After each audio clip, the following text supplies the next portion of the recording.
Hello friends, கடந்த 3 நாட்களா நீங்க பாத்தீங்கன்னு சொன்னா நம்மளோட தமிழ்நாட்டின் தலைநகரா இருக்கக்கூடிய சென்னை படாத பாடு இல்லைங்க. அவ்வளவு கஷ்டத்துல சென்னை மாநகரம் இருந்துட்டு இருக்கு. அதுக்கான காரணங்கள் என்ன அது எல்லாருக்குமே தெரியும். எஸ், ஒரு சைக்ளோன், ஒரு புயல் வந்து தாக்கிடுச்சு. அதனால சரியான ரெயின், சோ ஃபிளட். 2015ஆம் ஆண்டு சென்னை எவ்வளவு கஷ்டப்பட்டுன்னு நம்ம எல்லாருமே பார்த்தோம். அதை விடவுமே இந்த ரெயின் வந்து ரொம்பவே ஹெவியா இருந்ததுன்னு சொல்றாங்க. அந்த அளவுக்கு ஒரு இக்கட்டான சூழ்நிலை சென்னை இருக்கும்போது இதுல ஒரு 5 இன்ட்ரெஸ்டிங்கான ஃபேக்டர் தான் நம்ம இன்னைக்கு இந்த வீடியோல பார்க்க போறோம். சென்னையில இருக்கிறவங்களுக்கு தானே பாதிப்பு, எங்களுக்கு என்ன அப்படின்னு சொல்லிட்டு பாத்தீங்கன்னா ஒரு 5 இன்ட்ரெஸ்டிங்கான ஃபேக்ட் நீங்களும் கத்துக்க வேண்டியது இருக்கு, எல்லாருமே கத்துக்க வேண்டியது இருக்கு. அது என்னன்னு வாங்க வீடியோக்குள்ள போலாம். பை தி வே, நான் உங்க JP. Welcome to JP world channel.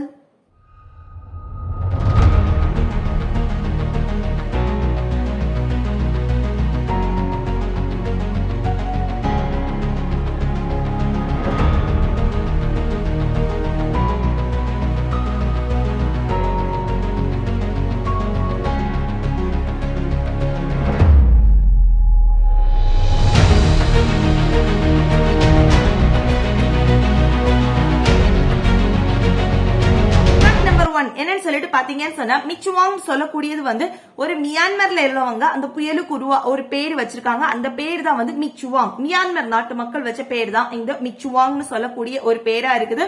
2023ஆம் ஆண்டு இந்த ஆண்டு பாத்தீங்கன்னு சொன்னா இந்தியன் ஓஷன்ல உருவான 6வது புயல் தான் இந்த மிச்சுவாங் புயலா இருக்குது. அதுவே பே ஆஃப் பெங்கால்ல பாத்தீங்கன்னா இது ஒரு 4வது புயலா இருந்துட்டு இருக்குன்னு நீங்க தெரிஞ்சுக்கோங்க. அது மட்டும் இல்லைங்க, இந்த புயலுக்கு யாருப்பா பேர் வைக்கிறாங்க அப்படின்னு சொல்லிட்டு கேட்டீங்கன்னு சொன்னா ரொம்ப இன்ட்ரெஸ்டிங்கா இருக்கும். கேட்டுக்கோங்க. 2000 ஆண்டுல இருந்து பாத்தீங்கன்னா அதுக்கு முன்னாடியே இருக்கு 13 நாடுகள் சேர்ந்து ஒரு லிஸ்ட் ஆஃப் பேரை கொடுத்திருப்பாங்க. அந்த பேரின் அடிப்படையில ஒவ்வொரு பேரா வச்சுட்டு வருவாங்க. இது 2000 ஆண்டுல இருந்து 169 பேர்கள் வந்து கொடுக்கப்பட்டிருக்கு. அதுல இருந்து ஒவ்வொரு பேரா வச்சுட்டு வருவாங்க. எப்ப முடியுதோ அப்ப வந்து மத்த கண்ட்ரிஸ் எல்லாம் சேர்ந்து உட்கார்ந்து அந்த பேரை வந்து உருவாக்குவாங்க. இது இந்தியன் ஓஷன்ல இருக்கக்கூடிய இதுக்கு 13 கண்ட்ரிஸ் இருக்குன்னு தெரிஞ்சுக்கோங்க. இதான் ஃபேக்ட் நம்பர் 1. ஃபேக்ட் நம்பர் 2 பாத்தீங்கன்னு சொன்னா, இந்த புயல், இந்த அடமழை, இந்த ஒரு ஃபிளட், இது எல்லாம் என்ன டீச் பண்ணுது அப்படின்னு சொல்லிட்டு பாத்தீங்கன்னா, நீ ஏழையோ பணக்காரனோ எனக்கு முன்னாடி யாருமே கிடையாது. ஆமாங்க, எவ்வளவு பெரிய வீடு வச்சிருந்தாலும் சரிதான், எவ்வளவு பெரிய கார் வச்சிருந்தாலும் சரிதான், எல்லாருமே சரிசமமா ஒரே கேம்ப்ல தான் இருக்காங்க. ஒரே மாதிரியான ஃபுட்டை தான் ஷேர் பண்றாங்க, ஒரே மாதிரி தான் இருக்காங்க. இது வாழ்க்கைனா என்னன்னு மத்த மக்களுக்கு டீச் பண்ணக்கூடியதா விஷயமா இருக்கு. எஸ், உயர்ந்தவன் தாழ்ந்தவன் இந்த ஸ்டேட்டஸ் பார்க்காம எல்லார்கிட்டையும் ஒன்னா பழகுங்க. இதுதான் இந்த புயல் நமக்கு சொல்லிக் கொடுக்கிற இரண்டாவது இன்ட்ரெஸ்டிங்கான ஃபேக்ட்.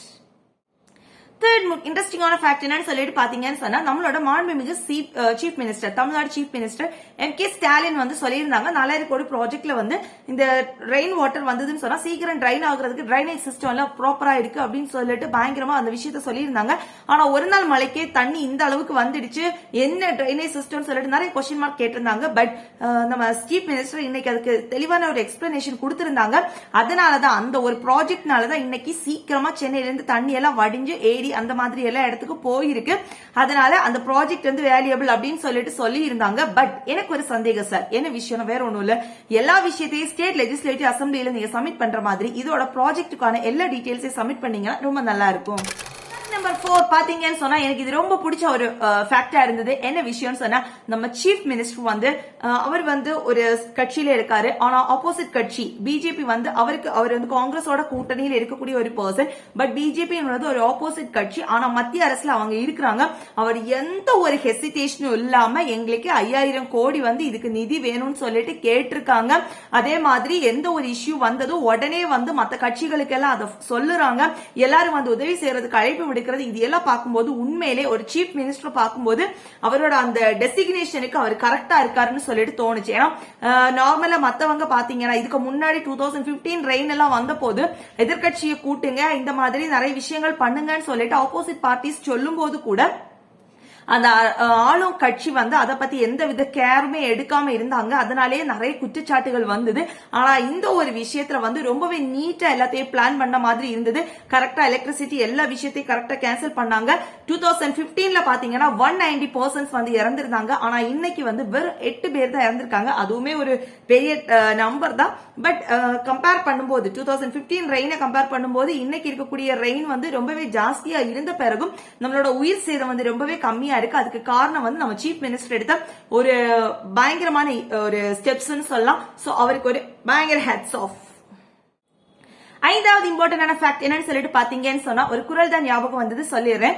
பிறர்க்கின்னா பிற்பகல் சேயின் தமக்கின்னா பிற்பகல் தாமே வரும். என்ன விஷயம்னு சொன்னா, நம்ம மத்தவங்களுக்கு ஒரு கெடுதல் செய்யறோம்னா அது நமக்கு தானே திருப்பி வரும்னு உள்ளதான் அந்த குறள் சொல்லக்கூடிய விஷயம். இது என்னடா இப்ப சொல்ற அப்படின்னு சொல்லிட்டு பாத்தீங்கன்னா, நம்ம சென்னை மக்கள்னு சொல்ல பொதுவா சொல்றேன், நம்ம வந்து இயற்கையை அழிச்சு நம்ம பெரிய பெரிய வீடுகள் எல்லாம் கட்டிட்டு இருக்கோம். ஆனா இயற்கை அதோட சீற்றத்தை நம்ம கிட்ட காமிக்கும் போது நம்ம என்ன பண்ண முடியும்? அதுதான் இன்னைக்கு சென்னையில நடந்திருக்குன்னு சொல்லிட்டு தெரியுது. ஏன்னு சொன்னா நிறைய ஏரிகள் குளங்கள் எல்லாத்தையுமே வந்து பெரிய பெரிய அடுக்குமாடி குடியிருப்புகளா மாத்திட்டாங்க. இன்னைக்கு தண்ணி போறதுக்கு இடம் இல்லாம மக்கள் வந்து தெருவுல வந்து நிக்கக்கூடிய சூழ்நிலையா இருக்குது. சோ இயற்கையோட எப்பவுமே விளையாடக்கூடாது. நான் இதை ஃபன்னா சொல்லியிருந்தாலுமே ரொம்பவே இன்ட்ரெஸ்டிங்கா இருந்தது. பிகாஸ் அங்க இருக்கக்கூடிய மக்களோட பாதிப்பு வந்து ரொம்பவே அதிகமா இருக்கும். நமக்கு நம்மளால புரிஞ்சுக்க முடியுது.